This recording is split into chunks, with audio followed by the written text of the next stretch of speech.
Star Wars The Grey War, Chapter 9 by Nathan Brown. 9. There is no emotion, there is peace. There is no ignorance, there is knowledge. There is no passion, there is serenity. There is no chaos, there is harmony. There is no death, there is the Force. Kinza had been repeating this over and over to herself for the last half an hour. The face staring at her through the glass seemed fuzzy and out of focus, somehow unrecognizable. The more she spoke it, the more the words began to blur together. It was strange how when you said words, important words, over and over they started to sound strange, and started to lose their meaning. It had been 2 months and she was still stuck in His temple while Rogan was surely out terrorizing the galaxy. They were supposed to leave over a month ago, but then the assassination had occurred. The whole Senate and the Jedi Council was in an uproar and Kinza barely got to talk to Master Sifu. And when she did, all she was ever told was that they couldn't go yet. And so here she was, doing nothing and reciting a code from a cult she was slowly losing her belief in. As the words became fuzzy and the meaning drifted away, her faith was doing he same. Out loud she preached peace over passion to her reflection while a war was boiling in her spirit. She hated the thoughts that filled her mind, the crass words about the masters and the pitiful order that she spoke in her head. At the same time, she hated that all she had were thoughts, that she'd stayed silent, from fear or shame. Part of her believed she should be leading the separation movement among the young Jedi Knights. Instead she did nothing. Most people in her position, the full, trained and highly experienced knight, would have taken a Padawan at this point, but she couldn't. She couldn't bring the youngling up. She would either put on a mask and teach the young child something she herself didn't believe in, or she would lead an innocent child astray with her own confusion. Even if she'd wanted to take a Padawan before all this, she refused to do so until she dealt with the mess she had created. She saw now that this wasn't a priority to the council. After the war, after the tragedy and the loss, they were happy just to bury their heads in the sand and ignore the signs. Her lips stopped moving and the endless stream of words that had fallen below her conscious perception ceased without warning. Dealing with this problem, with the monster she'd made, was something she had to do, but it was clear she couldn't do it as a Jedi. She turned from the mirror in her small, sparse room and grabbed a large canvas bag from her closet. She stuffed it with her few belongings, moving quickly, trying to outrace the logical part of her brain. Before she could finish, she heard a soft rap at her door. She froze immediately, like a child or pet who'd gotten caught doing something they knew they shouldn't, her hand clutching the clothes at her feet and her head turned, staring hard at her door. She thought for a couple seconds about hiding her bag but decided against it. She wouldn't sneak away in the night. She would inform the council of her decision and find a way off Coruscant. She opened the door to find Master Sifu. He looked over Kinza's shoulder and grinned. "Oh, so you've heard then?" he asked with a smile in his voice. "I'm glad you've started packing. I was afraid you wouldn't be ready by tomorrow. So the council has approved the mission?" Kinza asked breathlessly. "Of course," Master Sifu said. "Why else would you be packing?" he asked with a hint of sarcasm. "Well, I'll see you in the morning, Jedi Knight Kinza." He gave her a quick bow and left her alone again. Kinza didn't miss his emphasis on the word Jedi. She stood there, stunned for a moment, before turning back to finish packing. She was so much more confused now than she had been just a minute ago. She was excited to leave with Master Sifu, of course, but she still felt ashamed. She had made the decision to leave the Order, and just because she didn't have to follow through with it now, didn't mean the decision meant nothing.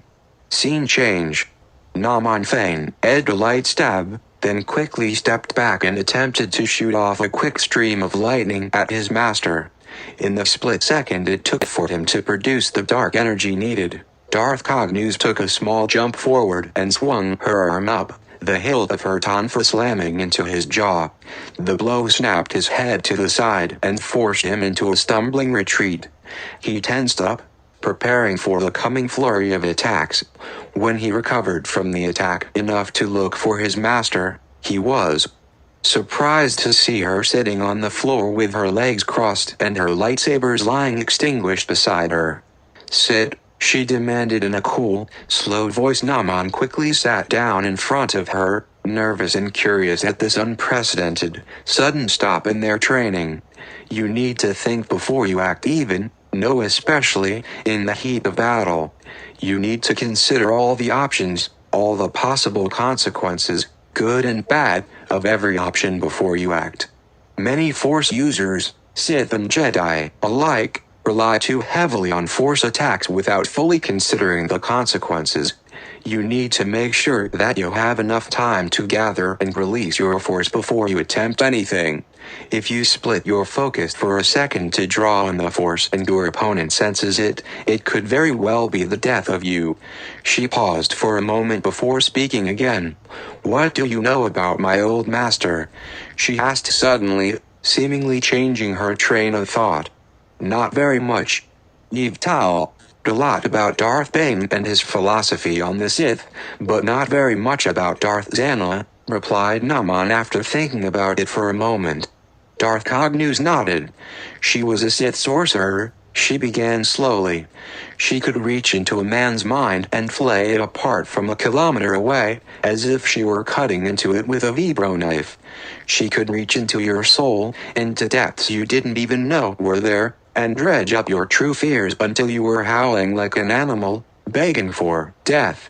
And yet I defeated her with ease. Do you know how?" Naman thought about what he knew of his master and her fighting style.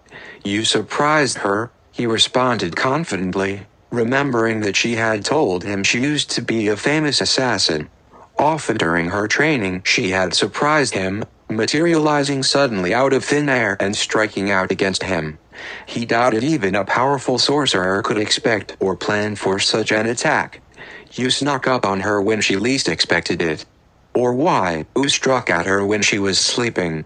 Or perhaps you poisoned her, or bribed someone she trusted to help you."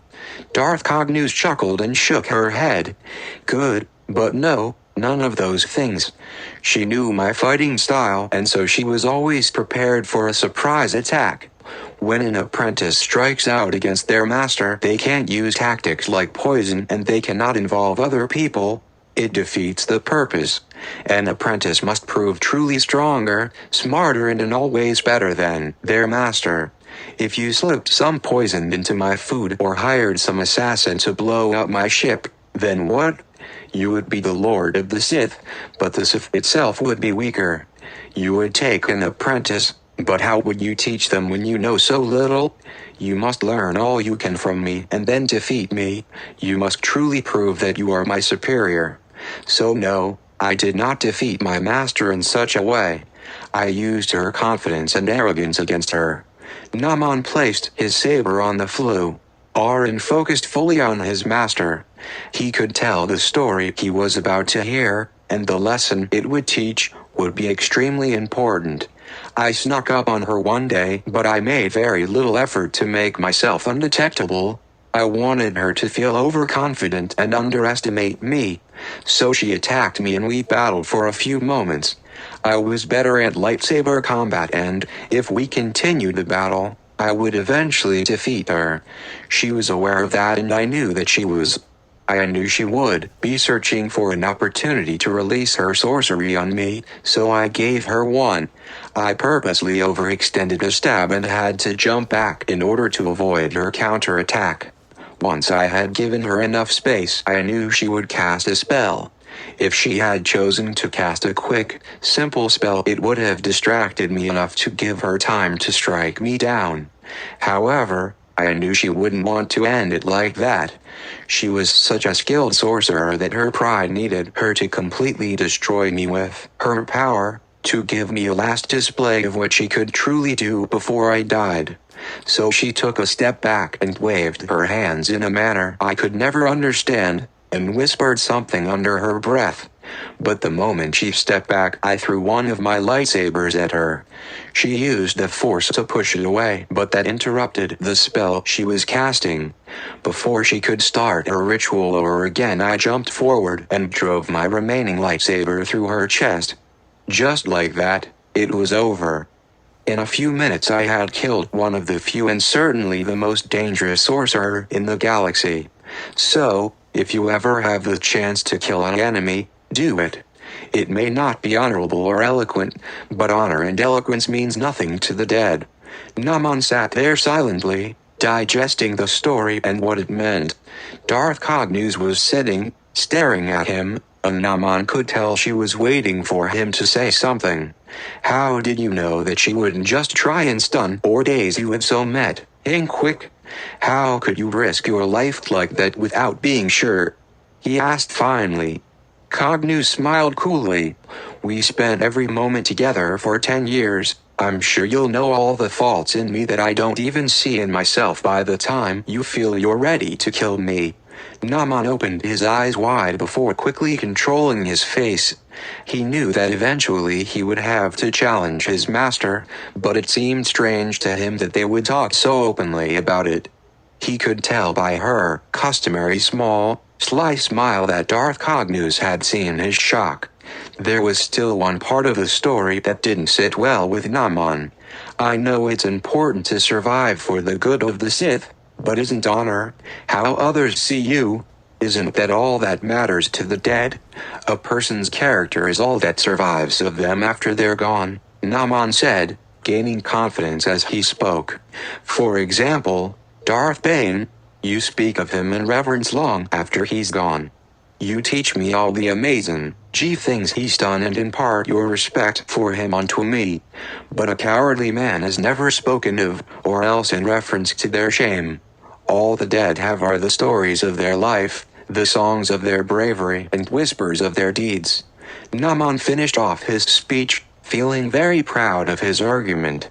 Do the dead have eyes that they can read stories? She responded harshly, deflating Naman quickly. Do they have ears that they can enjoy a song or hear a whisper? Once you're dead, nothing can matter to you. If remembered, good or bad, the dead can't hang around to find out which. Even when the Sith finally cast aside this veil of secrecy and defeat the Jedi, Darth Bane, the man who started us on this path, won't care, because he's dead. Honor, the opinions of other, lesser beings, is a fool's prize. Don't do things with how other people will see it in mind, and especially don't do things thinking about how people will feel about it once you're dead. All that matters to a person is what they do while they're alive, so be sure to stay alive as long as you can. She fixed Naman with a cold, knowing look. And be sure that I will. She stood up abruptly, bowed to him as she always did at the end of their training sessions, and left the training room, going out through the stairs that led to the above-ground levels of their house. Naman sat alone and tried to digest this new information. He had been raised his whole life to believe that what people said about him after he was dead and the way he changed the tribe after he was gone was the most important thing. Part of the reason he was so ashamed of his actions against his tribe was because of the warning stories that would be told about him to the younger children around the campfire. Now that it had been spelled out for him, he saw how foolish it was. He had thought he was ready to set his old life behind, but clearly he had been holding on to some of it.